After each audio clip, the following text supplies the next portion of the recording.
guys do during the rain? Makes sense. today? Ate lunch. Stay dry. Stay dry.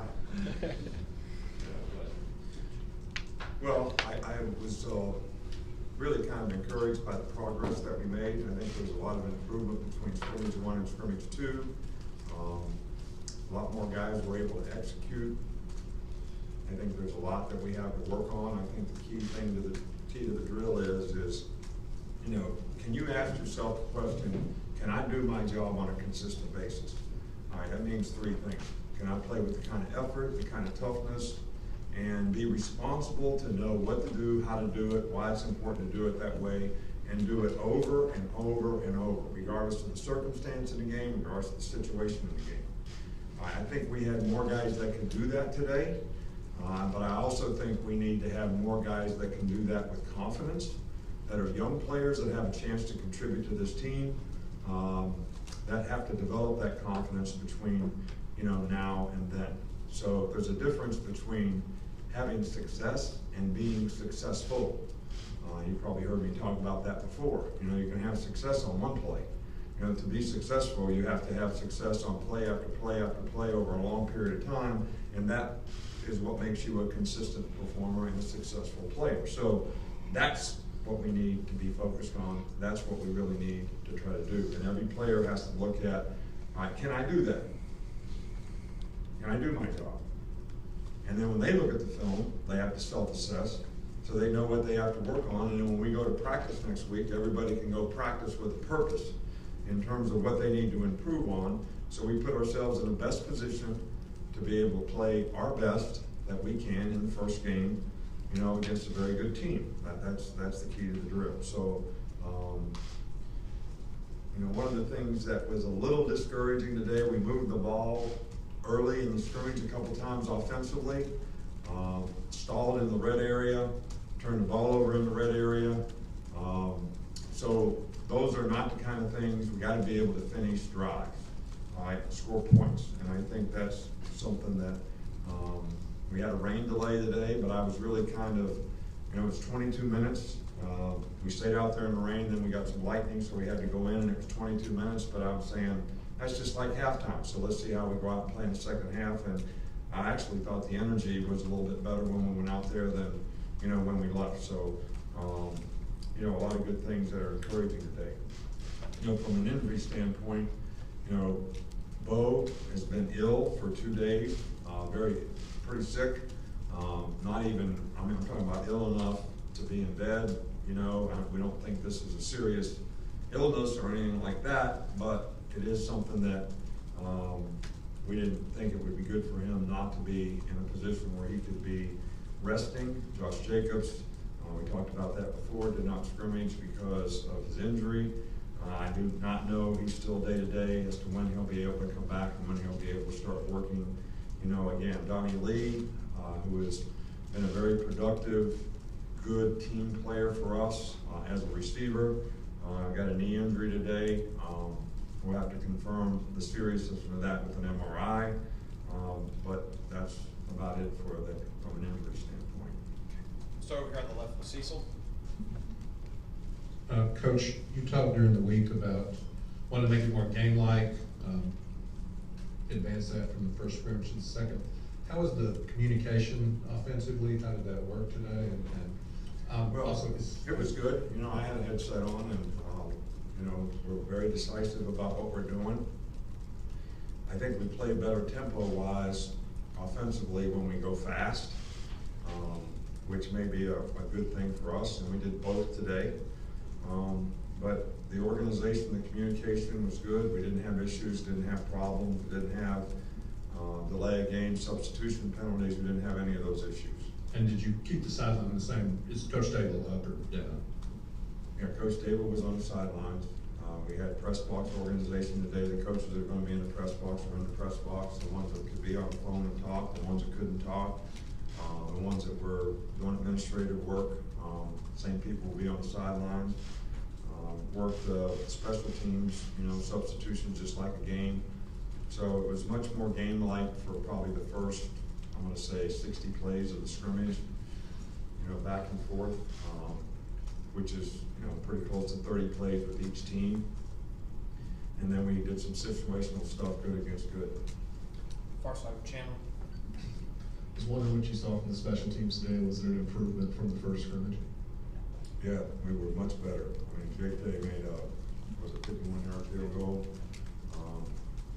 I thought, you know, Joseph, I think, kicked 2 field goals, made 1, missed 1. I think we made the rest. Andy was 3 for 3. What's that? Andy was 3 for 3. Andy was 3 for 3. And we kicked a couple of them now, when it was pouring down rain. And I thought it was really a good sort of situation for us to have to play in. We've had some wet ball practice this fall because we've had quite a few rainy days, but it certainly paid off. When I was at LSU, we played a game against Oregon State, the first game of the season.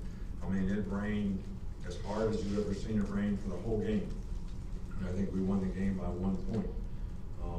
So there may be a circumstance and a situation, you know, like we had today. Missouri a few years ago, and sit in the locker room for 45 minutes or an hour and come back out and play a game. So none of these experiences are bad. They're all good for players to learn how to respond to. In the middle with Michael. Just wondering how the progress you've seen from the 2 backup quarterbacks since they've come in the spring. Where are they now compared to where they were then? Well, I think that, you know, Tua has really progressed nicely. He had a good day today. Probably had a few more opportunities. Made a couple explosive plays. And he's making very, very good progress. And I think Mac is doing the same. But we have to sort of say, okay, who are we going to get ready to play here? You know, we got first quarterback Jalen. Right, and we got a guy that we got to be able to have ready to play as a backup. Right, and then we got to bring Mac along the best we can.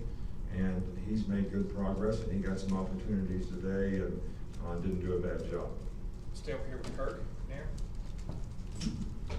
Coach, just a little off the subject, but on Monday we've got the solar eclipse. Are there any special precautions you have to take with the team, considering the eye damage possibilities are that you have thought about? You know, we'll set it up so if the players want to go out there and get some sunglasses and look at it, I guess they can. That's not something that I'm really that focused on right now. You know, I watch the Weather Channel every day. They're already saying what it's going to look like in every city in America, so what's going to be significant. Watch the Weather Channel, you see what's going to be like in Portland, Oregon. You know, Clayton, Georgia is the #1 place in the country to have 100%. You know, there are all kind of people there. My house will probably be the only empty house on the whole lake. We'll go in the back with Scott. So I'm gonna watch it on TV. Maybe we should have a team meeting about how we're gonna do this. I haven't thought of that yet. I think it'll happen before we go out to practice anyway, Coach. Excuse me? Should happen before we go out to practice anyway.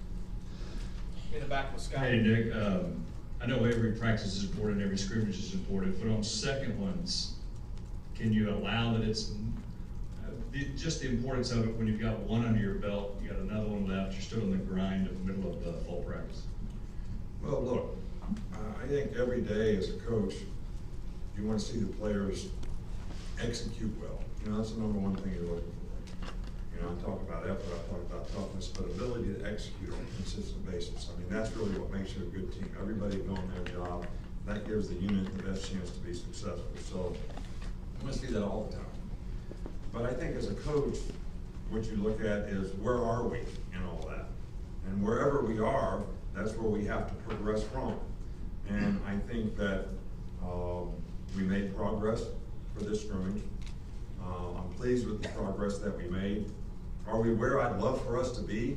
To say that I think we're like the identity of this team, regardless of what anybody says, anybody ranks you or rakes you, and we certainly appreciate the fact that people acknowledge, you know, the program here.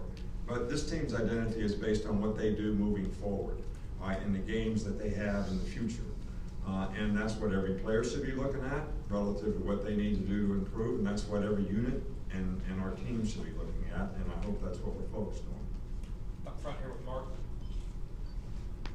You talked about the pass rush this week. How do you see them improve out there today?